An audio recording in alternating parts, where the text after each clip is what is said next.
Hello students, आज हमारा topic है द लेटर वैदिक सिविलाइजेशन। 1000 BCE से 500 BCE के दौरान जब इंडो आर्यंस गंगा किनारे, गंगा की जो वैली थी वहाँ पे बसने जब वो शुरू होते हैं तो उस टाइम पीरियड को हम लेटर वैदिक पीरियड के नाम से जानते हैं। सबसे हमारे 4 वेद हैं, ये मैंने आपको बताया था, ऋग्वेद, अथर्ववेद, सामवेद और यजुर्वेद। तो ऋग्वेद जो है वो अर्ली वैदिक सिविलाइजेशन में लिखा गया था, लेकिन बाकी के जो तीनों इम्पॉर्टेंट वेद हैं, अथर्ववेद, सामवेद और यजुर्वेद, वो इसी टाइम पीरियड के दौरान लिखे गए, यानी कि लेटर वैदिक सिविलाइजेशन के दौरान लिखे गए। हमारे जो उपनिषद हैं वो भी इसी दौरान कंपोज किए गए। इसके अलावा 2 ग्रेट इंडियन एपिक्स हैं हमारे, रामायण और महाभारत, वो भी इसी पीरियड के दौरान लिखे गए। एपिक्स जो है वो बहुत लंबी पोएम होती है, जो बहुत ब्रेवली जो काम किए गए होते हैं या एडवेंचर किए गए होते हैं वॉरियर्स के द्वारा, उनको डिस्क्राइब करती है।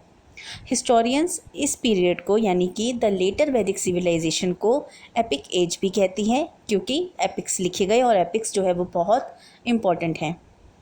तो ये जो लाइफ थी आर्यंस की इस एज के दौरान, वो दोबारा से रिकन्स्ट्रक्ट की गई, क्योंकि जो हमें बाकी के 3 वेदों में जो इन्फॉर्मेशन मिलती है या एपिक्स में जो इन्फॉर्मेशन मिलती है, या फिर आर्कियोलॉजिकल यानी कि जो खुदाई की गई, एक्सकेवेशंस किए गए, उन सब के अंदर जो भी हमें एविडेंस मिलते हैं, जैसे हस्तिनापुर या फिर गंगा किनारे गंगेटिक प्लेन्स जो हैं, वहाँ पर हमें जो सबूत मिले हैं, एविडेंस मिले हैं, उसको ध्यान में रखते हुए आर्यंस की जो लाइफ है वो लेटर वैदिक सिविलाइजेशन में किस तरीके से चेंज हुई हुई होती है उसको दोबारा से दिखाया गया है।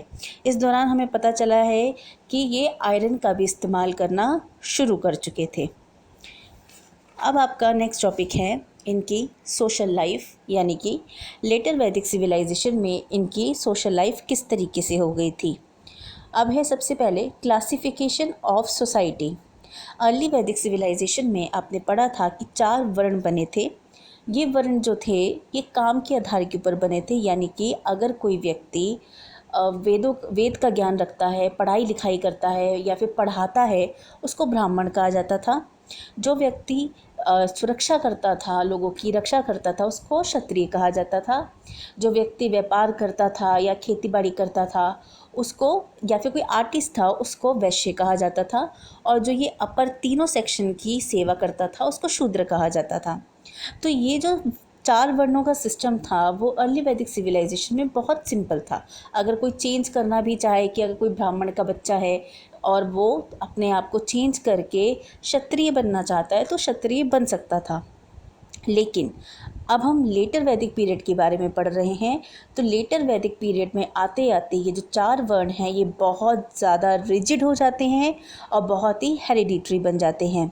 ये चारों वर्णों को, चारों क्लासेस को 4 कास्ट के नाम से जाना जाने लगा, यानी कि अगर क्षत्रिय का बेटा ब्राह्मण बनना चाहे तो वो नहीं बन सकता, क्षत्रिय का बेटा क्षत्रिय ही बनेगा।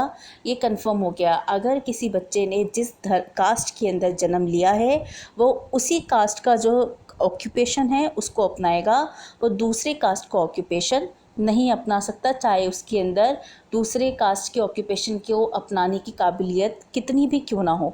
तो ये जो कास्ट सिस्टम है ये हेरिडिटरी बन गया लेटर वैदिक सिविलाइजेशन में। इंटर कास्ट मैरिजेस जो है वो अलाउड नहीं थी, यानी कि ब्राह्मण जो है वो क्षत्रियों में विवाह नहीं कर सकते थे, क्षत्रिय बाकी तीनों कास्ट में विवाह नहीं कर सकते थे, इसी तरह वैश्य किसी कास्ट में विवाह नहीं कर सकते थे, और शूद्रों के साथ तो बहुत ही ज़्यादा बुरा व्यवहार किया जाने लगा। जैसे जैसे ये कास्ट सिस्टम गहरा होता चला गया, सोसाइटी 4 हिस्सों में बंटती चली गई, जिनमें ब्राह्मण और क्षत्रिय जो थे वो रूलिंग क्लास माने जाते थे, और वैश्य जो आर्टिसंस या ट्रेडर्स या फार्मर्स होते थे उनको कहा जाने लगा, और शूद्र जो थे वो अनएजुकेटेड वर्कर्स थे, यानी कि उनको पढ़ने लिखने का अधिकार नहीं होता था, और वो सिर्फ पहले की तीनों क्लासेस यानी कि ब्राह्मण, वैश्य और क्षत्रिय इनकी सेवा ही करते थे।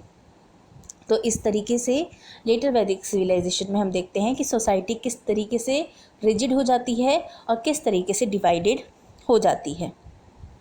अब है फैमिली।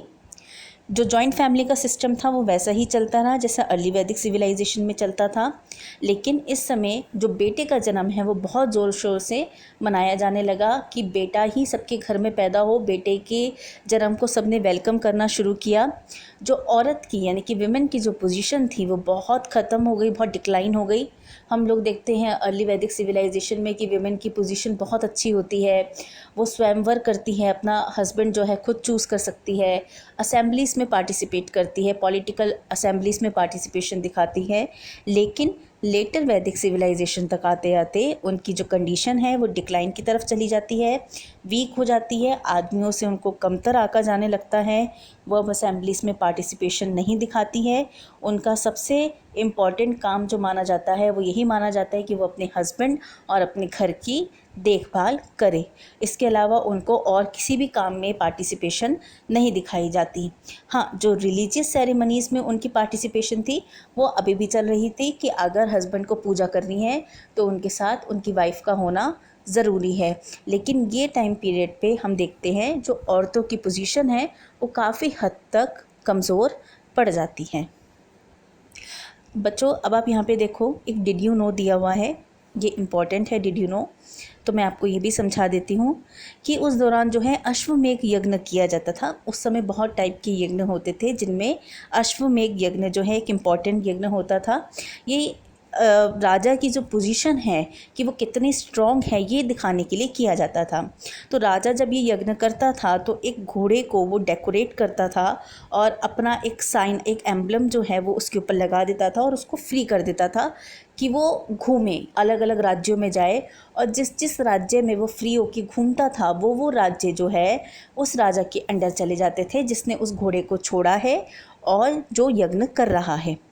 तो ये शो करता था कि राजा कितना पावरफुल है कि कोई भी उसके द्वारा छोड़े गए घोड़े को पकड़ने में भी हिम्मत नहीं दिखा रहा है।